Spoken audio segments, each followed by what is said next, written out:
Partai semifinal UEFA Nations League 2021 menjadi momen tak terlupakan bagi Theo Hernandez. Laga semifinal Prancis kontra Belgia tersebut memang menjadi momen bersejarah bagi sang pemain. Pasalnya, Theo menjadi penentu kemenangan timnas Prancis atas Belgia berkat gol roketnya.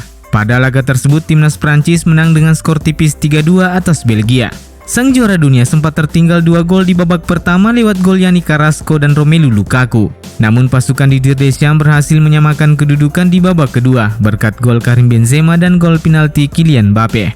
Pada akhirnya, Theo Hernandez menjadi penentu kemenangan tim Ayam Jantan lewat gol spektakulernya di menit-menit akhir pertandingan. Bagi Theo, ini merupakan gol perdananya bersama timnas Prancis. Gol pertamanya itu juga terasa sangat istimewa. Pasalnya pada 6 Oktober 2021, Theo tepat menginjak umur 24 tahun. Selain itu, untuk kali pertama, Theo bermain bersama saudaranya Lucas Hernandez di level timnas senior. Hernandez bersaudara bermain full 90 menit saat membawa Prancis mengalahkan Belgia. Adapun seusai mengalahkan Belgia, Prancis akan menghadapi Spanyol pada partai final UEFA Nations League 2021. Sebuah kabar baik telah datang untuk klub sepak bola Italia, karena mereka kini diizinkan untuk menyambut lebih banyak penonton di dalam stadion. Seperti dilansir dari laman Sempre Milan, Wakil Menteri Olahraga Italia Valentina Vesali mengungkapkan bahwa kehadiran penonton di stadion kini diperbolehkan mencapai 75% dari kapasitas stadion. Selain itu, ia mengungkapkan bahwa 100% kehadiran penonton di stadion bisa dimulai terhitung 15 hari ke depan. Dengan kata lain, 75% kehadiran penonton di stadion akan dimulai setelah jeda internasional, ketika Milan melawat ke kandang Hellas Verona 17 Oktober mendatang. Dan setelah itu, I Rossoneri berpeluang menyambut 100% kehadiran penonton di pertandingan selanjutnya, ketika mereka memainkan laga kandang melawan Bologna di San Siro 24 Oktober mendatang. Ini tentu saja menjadi kabar baik bagi AC Milan dan semua klub sepak bola di Italia, karena mereka kini bisa lebih banyak mendapatkan pemasukan dari penjualan tiket. Agen Mino Raiola mengecam AC Milan karena tidak mengeluarkan pernyataan resmi apapun untuk mengutuk cercaan bernada permusuhan yang diterima Gianluigi Donnarumma di San Siro. Sebagaimana diketahui, Donnarumma kembali ke bekas rumahnya dalam balutan seragam Gliazzurri untuk pertandingan semifinal Nations League antara Italia dan Spanyol. Ini menjadi yang pertama kalinya sejak ia memutuskan meninggalkan AC Milan dan bergabung dengan PSG. Sejak awal, beberapa fans AC Milan memang sudah memulai sebuah pesawat untuk menyambut kedatangan Donnarumma di San Siro. Salah satu bentuk kecaman keras yang dilakukan penggemar AC Milan adalah dengan memasang spanduk bernada kontroversi di sebuah jembatan di kota Milan, yang menyatakan bahwa ia tak diterima lagi di Milan. Dan saat pertandingan, Donnarumma tak bisa dipungkiri lagi mendapat ejekan dan cercaan dari penggemar Milan sepanjang pertandingan. Calciomercato melaporkan suasana itu mempengaruhi kinerja Donnarumma karena dia tertekan oleh situasi di sekitarnya, sehingga membuatnya beberapa kali membuat kesalahan. Mino Raiola dalam wawancaranya kepada Il Corriere dello Sport lantas memberikan tanggapan terhadap perlakuan yang diterima kliennya tersebut. Secara tersirat, agen bertubuh tambun itu merasa muak dengan kejadian itu dan entah bagaimana ia justru menyalahkan Milan sebagai klub. Saya muak dengan Pulido Di Gigio, dan sekarang saya bertanya-tanya mengapa Milan tidak secara resmi turun tangan untuk menjauhkan diri dari perselisihan untuk membelanya dengan cara tertentu. Setelah spanduk tercela itu muncul di sebuah jembatan di Milan. Bagaimana kalau kita berbicara tentang ancamannya? Apakah dia membunuh seseorang? Yang benar adalah bahwa Milan tidak tahu atau tidak bisa mempertahankannya. Itu tidak membuat banyak perbedaan. Coba tanyakan kepada siapapun. Jika seorang ayah, apa yang akan direkomendasikan kepada putranya? Tetap di Milan atau pergi ke Paris Saint-Germain? Kata Raiola seperti dilansir dari Calciomercato.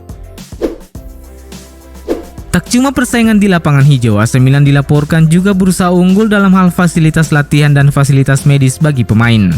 Laporan terbaru menunjukkan pusat latihan di Milanello kini dilengkapi tak cuma dengan sarana dan prasarana mumpuni, namun juga ditunjang oleh para ahli dan spesialis di bidang masing-masing.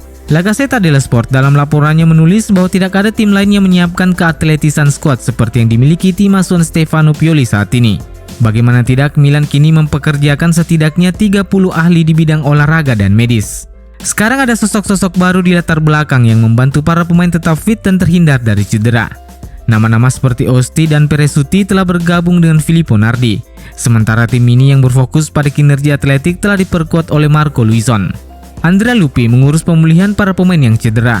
Sementara jalur pembugaran pemain ditangani Gabriele Masucci. Para pemain juga kini berlatih menggunakan sebuah GPS yang diletakkan ke tubuh mereka. untuk memudahkan para tim analisis mengumpulkan data fisik setiap pemain yang kemudian dipelajari oleh Dr. Mazzoni dari sudut pandang medis.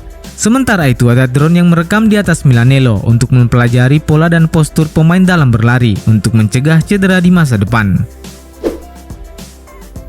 Manajemen Rossoneri sedang mengebut untuk menyelesaikan pembauran kontrak untuk 3 pemainnya. Tuttosport melaporkan 3 pemain tersebut adalah Simon Kjær, Alessio Romagnoli, dan Frank Kessie.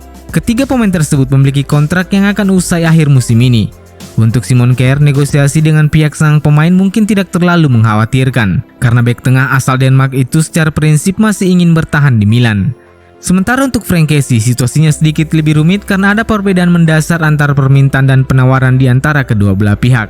Pembicaraan dengan agen sang pemain juga tetap akan dilakukan, tapi Milan pada dasarnya tidak bersedia memenuhi tuntutan apapun yang mereka anggap di atas nilai sebenarnya dari sang pemain. Dan Milan juga tidak akan menunggu selamanya, oleh karena itu jika kesepakatan tidak tercapai pada waktu dan angka yang tepat, tim rekrutmen akan bekerja mencari penggantinya. Adapun Alessio Romagnoli, La Gazzetta dello Sport melaporkan bahwa negosiasi perpanjangan kontrak sang pemain dimulai dengan baik karena Romagnoli kini lebih cenderung mengedepankan gagasan untuk bertahan di Milan. Sumber itu mengklaim bahwa kapten Milan tersebut telah menyadari bahwa bermain di tim yang lebih kompetitif, bahkan jika bukan sebagai starter bisa lebih menarik daripada bermain di tempat lain. Kendati begitu, masih ada masalah yang perlu diselesaikan karena Romagnoli memiliki gaji yang tinggi, dan jika memperhitungkan sejumlah bonus yang tertuang dalam kontraknya, nilainya bisa mencapai lebih dari 5 juta euro per musim, dan Milan tidak mungkin mempertahankannya dengan jumlah yang sama. Seperti yang telah dikemukakan sebelumnya bahwa situasi perpanjangan kontrak Alessio Romagnoli menjadi salah satu fokus manajemen Milan untuk segera diselesaikan dalam waktu dekat ini. Meskipun ada niat dari sang pemain untuk tetap bertahan, tapi negosiasi belum tuntas 100%. Masih ada beberapa hambatan yang perlu diselesaikan, terutama soal gajinya. Oleh karena itu, menjadi sesuatu yang masuk akal bagi Milan untuk tetap berada dalam keadaan siap, andai saja kesepakatan perpanjangan kontrak dengan sang pemain pada akhirnya gagal terwujud. Dan sebagaimana laporan yang dilansir dari Football Italia menyebutkan bahwa Rossoneri masih terus memantau beberapa pemain potensial yang siap mereka kejar untuk mengantisipasi kepergian Romagnoli. Laporan itu mengungkapkan bahwa Milan terus memantau situasi bek tengah Barcelona Samuel Umtiti.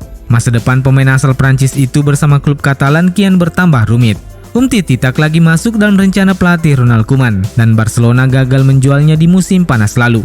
Situasi itu kian bertambah pelik karena Umtiti direkrut dari Lyon seharga 25 juta euro pada 2016 lalu dan masih terikat kontrak hingga Juni 2023. Tetapi sang pemain tidak mendapat waktu bermain sama sekali di musim ini. Kabarnya ada pendekatan radikal yang coba ditempuh Barcelona, yakni mengakhiri kontrak Umtiti dengan persetujuan bersama. Langkah ini diharapkan bisa melonggarkan beban gaji klub dan sang pemain bisa pergi secara gratis. Situasi inilah yang ingin dimanfaatkan AC Milan, tapi mereka harus bersaing dengan Juventus karena klub asal Turin itu juga memiliki minat terhadap Umtiti sebagai pengganti Mehdi Demiral yang dijual ke Atalanta. 1 tahun yang lalu, beberapa fans Milan mungkin belum pernah mendengar nama Olua Fikayomi, Oluwadamilora Tomori, atau yang lebih dikenal dengan nama Fikayo Tomori. Tapi sekarang semua orang mungkin sepakat bahwa pemain ini adalah salah satu investasi cerdas yang dilakukan Milan di bawah kepemilikan Elliott Management.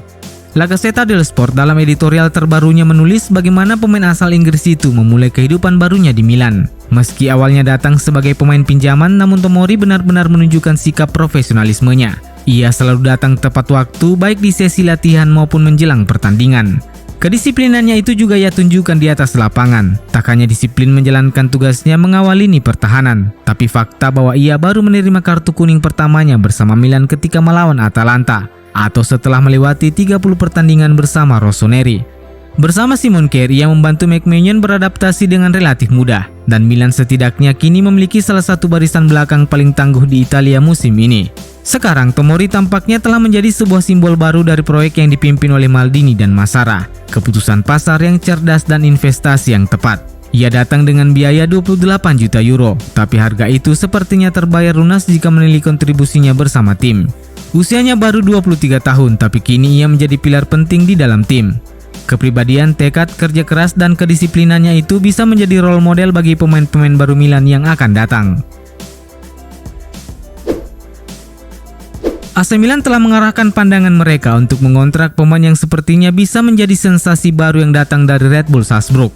Laman VKS.net di Spanyol menulis bahwa baik pelatih kepala Stefano Pioli dan direktur teknis Paolo Maldini ingin terus melanjutkan upaya perekrutan pemain muda potensial yang tak hanya diperuntukkan untuk membantu perjalanan tim musim ini, tapi juga bisa tumbuh dan berkembang untuk kemudian menjadi pemain inti di masa depan.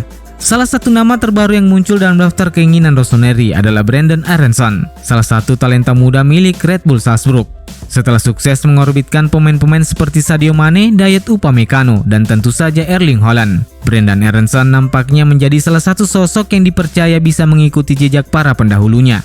Dan manajemen Milan dalam hal ini ingin bertaruh kepada playmaker 20 tahun asal Amerika Serikat itu sebelum harganya meroket, sehingga mereka akan mencoba menutup kesepakatan dengan RB Salzburg di jendela transfer bulan Januari ini. Jika menilik posisinya, sang pemain kemungkinan besar akan menjadi opsi potensial sebagai backup Brahim Diaz. Brenden Aaronson direkrut RB Salzburg dari klub MLS Philadelphia Union pada Januari 2021 lalu. Ia terikat kontrak dengan klub raksasa asal Austria itu hingga Juni 2025. Dan sejauh ini telah memainkan 31 pertandingan di semua ajang, mencetak 10 gol dan menyumbang 8 assist dalam prosesnya.